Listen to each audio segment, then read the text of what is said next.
a little bit more energy today, although I'm pretty much lethargic all the time now, which is to be expected at this stage where, you know, close to the end, body fat levels are getting low and utilizing pretty much all the calories in my workouts.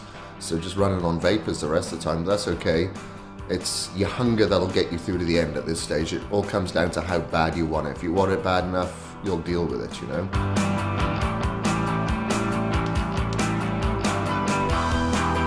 We just weighed in. I was 206.2, so I'm down 2 pounds from last week. So I'm happy with that progress. Because of that progress, I feel that I don't need to make any changes with my diet. I could make the changes if I want, but then I'm going to run the risk if I go too low with the carbohydrates, I could run the risk of my metabolism slowing down and it could backfire on me in the long term. If you pull the carbs out too much on your 12-week transformation, when you do want to enjoy a meal here and there at the end of the transformation, your body will suck it up like a sponge. So I'm better off keeping the carbohydrates in there and just really pushing it hard and to the max during my workouts to utilize all the calories so I'm burning fat the rest of the time, you know. Just had breakfast now. I'm gonna head to the gym and hit my 25-minute cardio.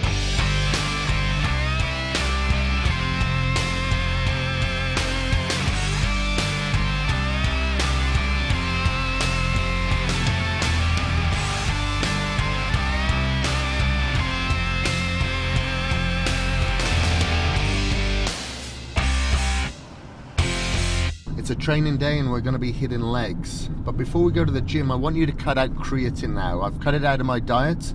The reason being is that I hold a little bit of fluid, and it's very common for you to hold fluid as well whilst taking creatine.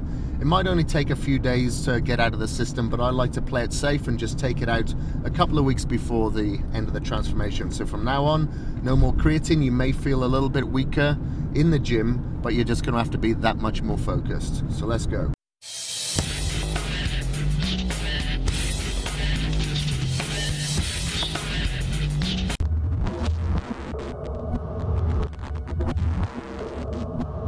Today we'll be incorporating the dramatic training principle again, the DTP, into our workout. We'll be supersetting leg extensions and hamstring curls with 10 sets of varying reps. The rep range for each set will stagger from 50 reps, 40, 30, 20, 10, and then back up, starting with 10 again to 20, 30, 40, and finishing with 50 again. Remember to increase the weight as you decrease the reps, and then decrease the weight as you increase the reps. This sounds more confusing than it is, but just think of it as a pyramid and reaching failure on every set.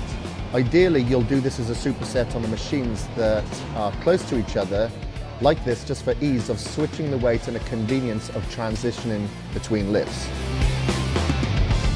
As you can see, to make sure no one takes one of the machines in the middle of my DTP set, I put my water jug on one of them that I'm not using.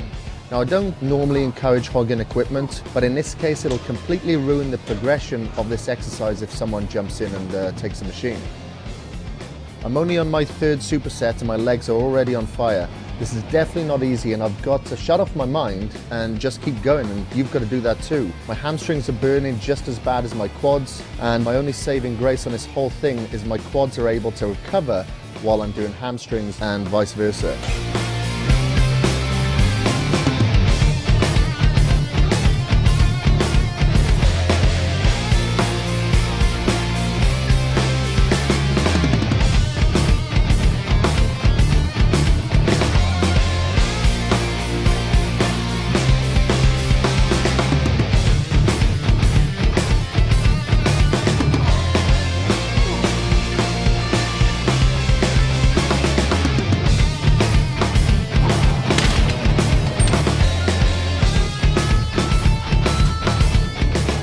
This is our fifth set, and we're at the halfway point before we start pyramiding back down. We'll be increasing the weight one last time here and only doing 10 repetitions, or at least to failure.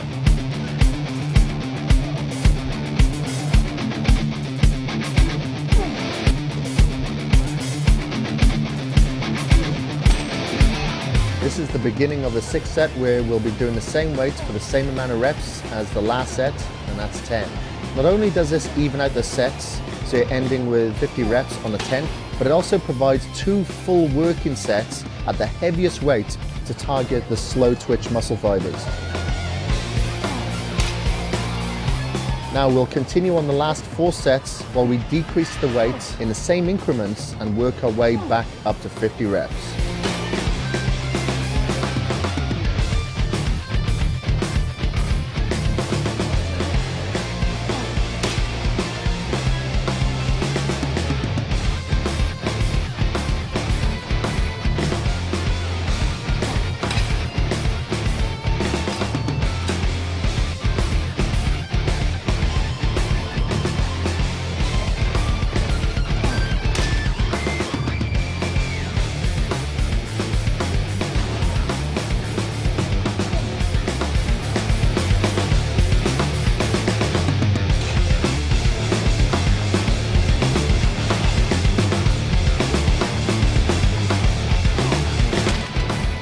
In between my 9th and 10th sets, I started to feel nauseous and I had to go and throw up. But I'm actually surprised this is the first time during a transformation that this has happened. It might not be the first for you though.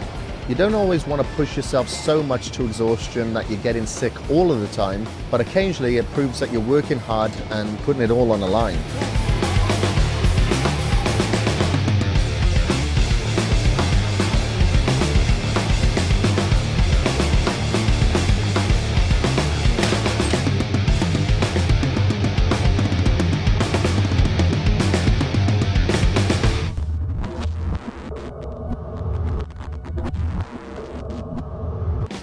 We're just doing body weight walking lunges just to warm up the knees and then make sure we obliterate the legs with the standing lunges. The whole body is begging for me to give up right now, and I've got to muster every ounce of determination that I can find right now not to give in.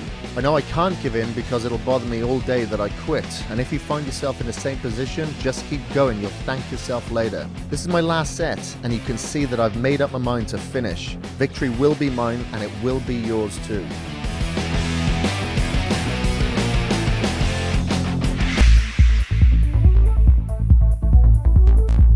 This is really a killer, especially when you start going back down and getting back up towards the high reps, because it requires so much oxygen.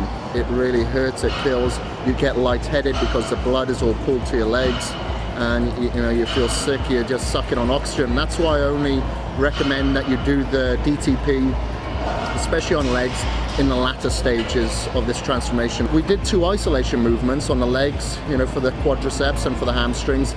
Then we finished off just with a compound movement, and for that I just did standing lunges just to really hit the glutes and get that compression. Towards the end of the week we'll be flying to Seattle, and from what I understand I'll be actually doing partial squats with Mark Dugdale, the IFBB Pro professional bodybuilder that will be meeting up over there.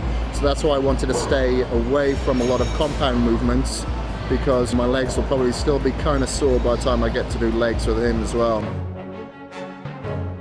I'll be locked in a room with a bunch of half-naked sweaty people.